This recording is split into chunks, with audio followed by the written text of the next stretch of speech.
Welcome. You have to be professional. It's all been a bit hectic because my key card wouldn't work to my room, and I'm waiting for a sandwich, and the sandwich is coming. That's it. It's coming now. Yeah, it's coming now. Don't worry. Thank you so much. Thanks. Yeah. Thank you very much. Thank you. Welcome to Tsaá with Roma. Yes, of course. Caleb is very busy, so he's going to eat while I'm interviewing him. Actually, it's his idea. I mean, it's the like award ceremony and readings in like 20 minutes. Exactly. Yeah. So we're running. Trying to. For time. It's actually. I was just saying it is Paul Muldoon's fault because he overran by 10 minutes. So we're going to blame our poetry elders. He was very, very interesting and funny, so it was okay. I haven't met him, so when we meet, please be nice to me. Right. Okay. Oh, you know what, Caleb? I was going to ask you to read a poem, but let's do that later. Or are you okay? I can read a poem. Great. I'm eating a bit of my sandwich. I've got some nutrition. So here we go. So I think this is the one you mentioned. This is in Wasted Rainbow, which is the pamphlet with Tall Lighthouse, and it's also in This Fruiting Body, which is I've just received copies today. When I was in the workshop I was running. They arrived, and it's the first time I've seen it, so that was nice. And it's kind of in quite a different place in the collection to the place it's in, and I found that really interesting, the way you can recontextualize a poem in a longer sequence or kind of eddy of poems. So, kind words about darkness. Into this living night we stride the few curving miles of hedge-meshed lanes, reliant at first on sight, but then in the secret spectral cinema of purple, black, grey 3 a.m, away from the orange juice deluge of streetlights, we attune to touch, become alert to the crunch or slop of each step, awake to each other, the low-headed stoop of the dog. There is space in this darkness, a brightness between us and the softly backlit branches. No traffic to face down, no public to display to, not a single tree jabs at us with censuring eyes. Just us, our hands meshing beneath this starlight, these hands scattered otherwise beneath the gazing windows of a city skyline. Thank you. That's so beautiful. When I first heard it, I thought that's very true. You know, there's power in words towards darkness. And that line, we attune to touch, become alert. It's not about just the self-awareness to ourselves, but awareness to others as well, to what hurts, to the darkness. And I'm wondering if you could talk to us a little bit about the genesis of that poem. It's been around for a really long time, and it kind of morphed and changed, and it was a prompt from Joe Bell's 52 project years ago, and it's one that stuck around, and then I kind of reworked it, reversioned it, and actually based on a time when my partner Paul and I were walking back from a wedding party in Devon, and a friend was getting married, and we went to the party, and of course it's like rural Devon, there's no taxis, and so we just kind of said, well, we'll just walk, and it was a really beautiful night, and there's no traffic, you know. So both about that experience of really attuning to touch and just kind of being in the dark happily, and then as that developed and as the kind of poem developed about the way that we can't always do that in an urban setting, because as the line about the trees jabbing with censuring eyes, you know, being in nature together is fine, but being among people isn't always fine. So that kind of sense of that you can hold hands and it's okay, whereas actually some of the microaggressions you get in a peopled space are very different. Yeah, and sometimes when we're in that dark, quiet, silence environment, that's actually when we're safer in a way.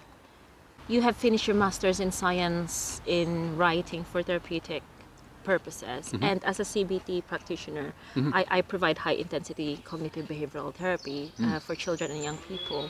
And as a CBT practitioner, we've always used language to help the child or the young person explores the emotions, but not only explores them, but actually manage them and learn from that experience. Now, can you tell us more about the importance of writing for therapeutic purposes? Yeah, I mean, there's so much to say. I suppose for me, writing's always been both a practice about containing things through a poem particularly, which is always the form I come back to. So the way that I can contain an experience or enjoy imagining something, and lots of my writing is very imaginative in terms of like it's not just based on my own experience, or sometimes it's based on my experience and then I do something weird with it because that's what I enjoy doing. So I guess, you know, within therapeutic practice we often say some of the ways that we talk around kind of, oh, it sounds like you're saying this, we're asking for clarification, we're asking for understanding. And so often with writing, it's so similar, like we're seeking clarity and making sure that it can be understood in a way that kind of feels right and congruent for us as a writer. So, you know, I don't think there's like a really clear distinction between writing for craft and writing for therapeutic purposes. I mean, you know, like all writers are doing it for some benefit to themselves, and whether we frame that as therapeutic or not is kind of semantics. I don't know, and some people are quite resistant to it too, I think. So I don't know. I've always been interested in it, and then when I found out about the masters, it just felt completely right. And I was working with young people in pupil referral units, and really wanted to kind of develop that work. And thankfully, as my kind of career, the story I tell about my work, which is a career, has gone on, and I kind of got more into doing like first story residencies and work through Poetry Society, and it really underpins a lot of what I do in terms of inclusive practice in a classroom space, as well as awareness of teaching practice too, so how you kind of scaffold and I find that those go really well together when you're running a group particularly, and in kind of sometimes managing my own mental health and well-being and thinking, okay, where are my releases, am I full right now? The self-care aspect of therapeutic practice, as you'll know, is so important, and I think sometimes we can otherwise miss that. I think there's really something important that you're saying about seeing language and words there and exploring that, because sometimes, depending on your level of self-awareness, again, sometimes you wouldn't necessarily understand your experiences until you write them down, until you kind of step back and make what intangible tangible. And what you're saying there reminds me of what Denis Levertov said it. Who's right? Denis Levertov. I'm not sure. So I looked at one of her poems in my session this morning, actually. Yeah. Really? Oh, good. She said something about in one of her essays talking to doctors. She's saying that poetry writing is not just there to express yourself. It's not just there to understand yourself or to understand the world, but also to transform. So it's not just about that expulsion of language. It's not just about that language diarrhea in a way. You also get transformed, you also get healed, and hopefully the people who read your poetry or who read your writing get transformed as well in a way.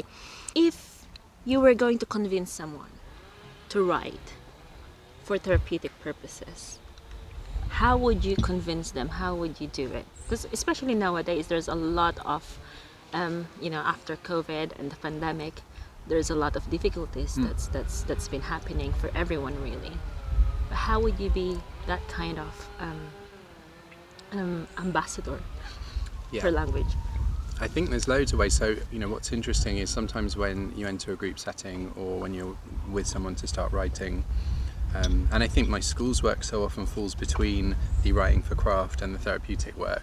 So in a way, there's an interesting thing, you know, and it's always like point one for me, like, and they say, oh, it's an after school club, so they're all choosing to be there. So there's no convincing. Like, it's like, okay, they're all super keen, and that's great because you've already got it in. But often if people have been scheduled in and asked to go, then actually you are convincing young people to write. And often that does have a therapeutic component, whether you're stating it explicitly or not. And so for me, and I can't remember her name, like it really stayed with me, this idea of a kind of graph of creative and personal risk, right? So you imagine a scatter graph. And she says like these two axes, so creative risk, personal risk, and starting really low down both, saying 2 words for your journey here today, and really thinking through the needs of those people like that you're going to work with. So really giving that care and attention and thinking, okay, are these professionals? Are they? Oh, who's this? Sorry, there's a bit of an aerial fight going on. I'm very distracted by anything animally going on. Oh, sorry, fighting with a corvid. Yeah, so really thinking through what would really benefit that group or individual, what would they actually need from this, and then thinking through the design of your approach to really suit and meet them where they are. And that might actually be, if someone who's got a kind of established writing practice, that you want to challenge them a bit. I think that can be therapeutic, personally, is that actually you want to be pushed. You know, I want someone to say, oh, here's something quite tricky for you to try, because they write fairly regularly. But if I've never written before, I might want to be giving someone a real sort of container for how they're going to approach it. So I think it's, you know, as in therapeutic practice, really thinking about what someone needs, and if you can meet them there, then you kind of, you know, can either persuade them, but I would say like invite them. You can invite them on board the kind of playfulness of that process without, and also the thing sometimes we're going to do therapeutic writing, and it's like we're going to do therapy. Sometimes it's like we're just talking, or we're just writing, you know, we're playing.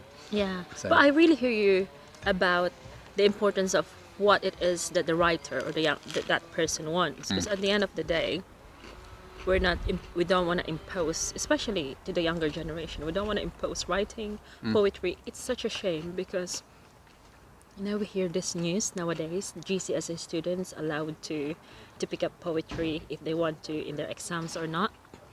So I think it's about what is their goal or what it is for them, not about pushing them, but walking with them in a way.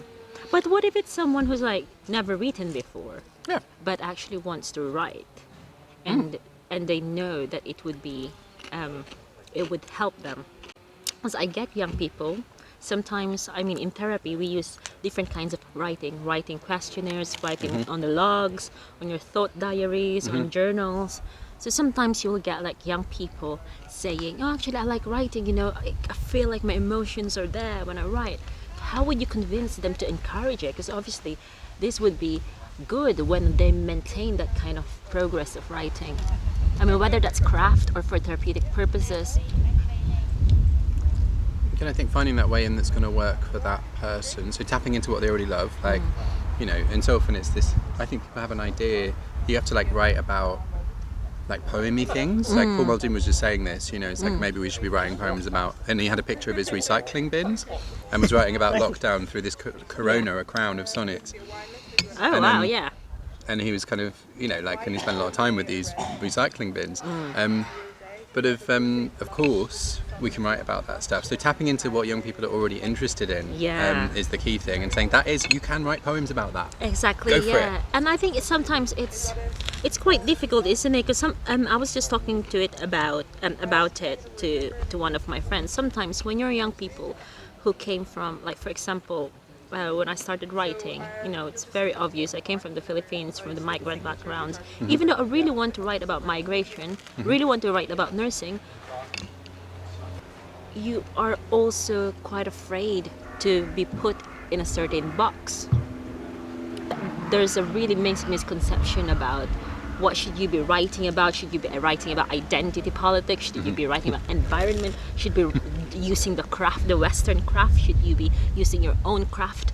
And I think that's just all extra for that person. Because what is craft really, and what is Who defines identity? that? Exactly. What is identity writing really? There's a particular craft especially in the East Asian culture, when it's considered that gossip or street talk is craft.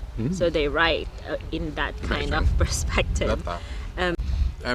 I was just going to say then as well, it's interesting when we talk, you know, identity politics, which identities are considered identities and which are just normal, default, you know? Default straightness, default whiteness, like that's what it is.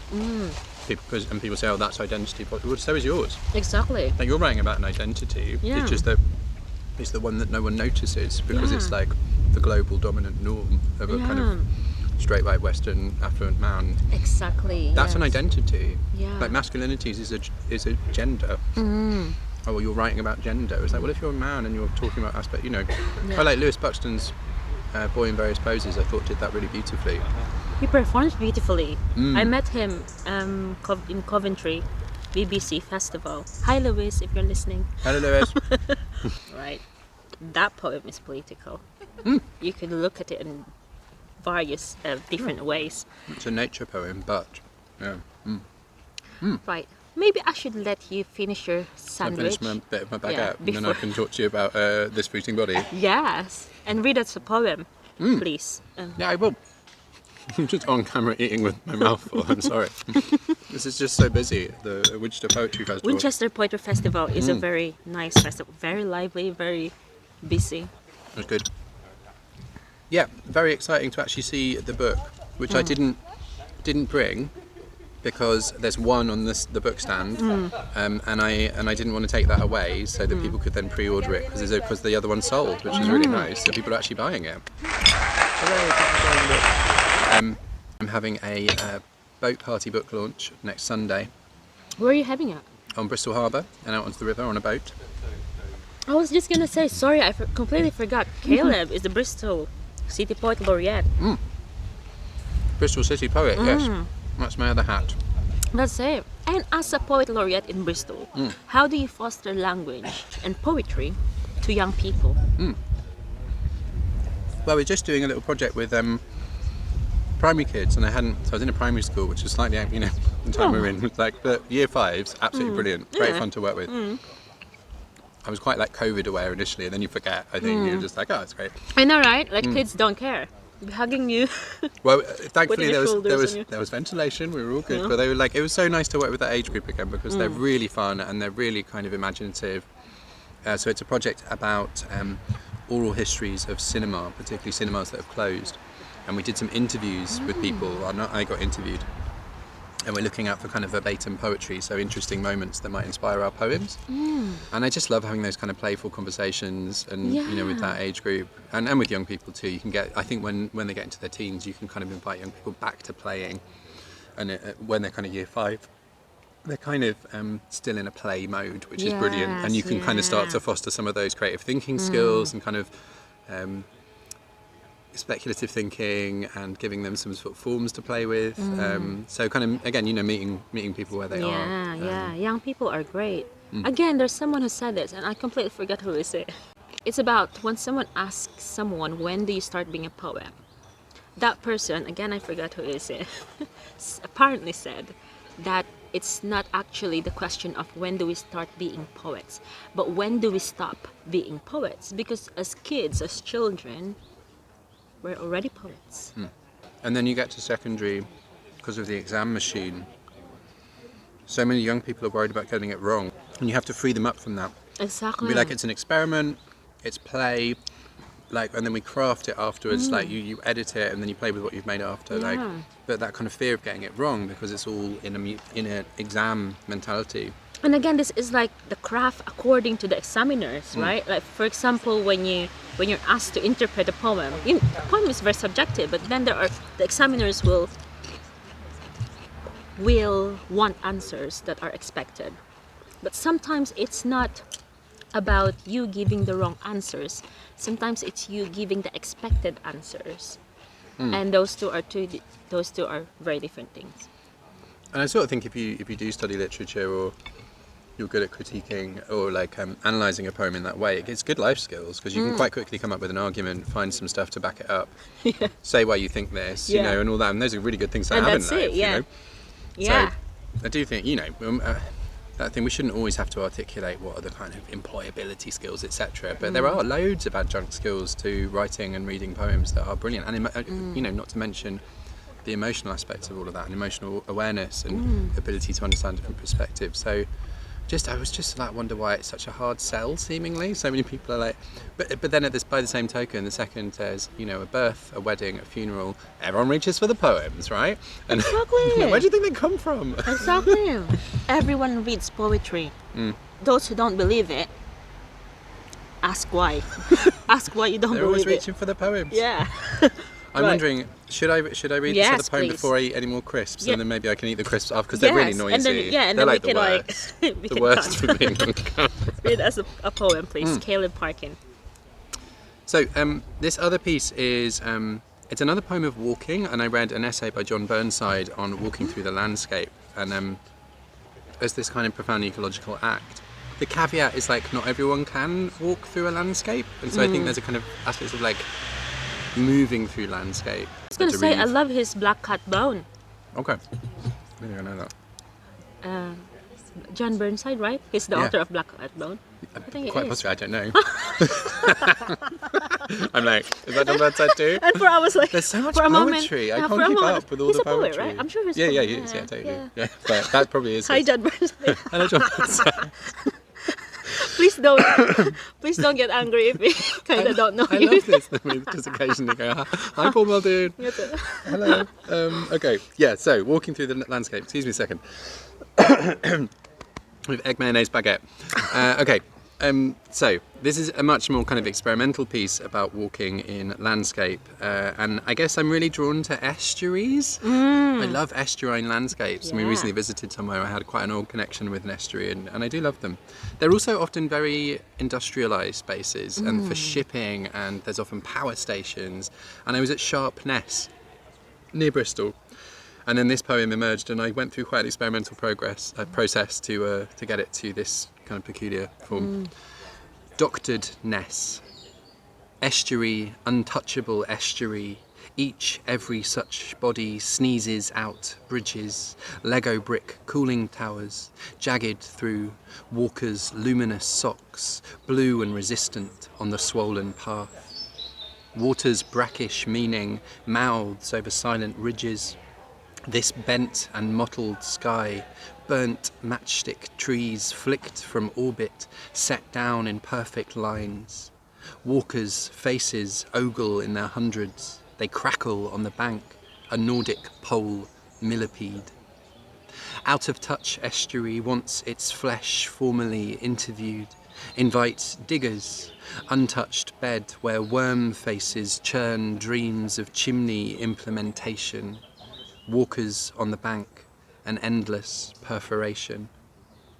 Untouch, touch, retouch estuary, bottle flotsam correlations, neon beacons pick at the dusk, walkers, backlit, anonymous interviewees with their chalk membrane dogs.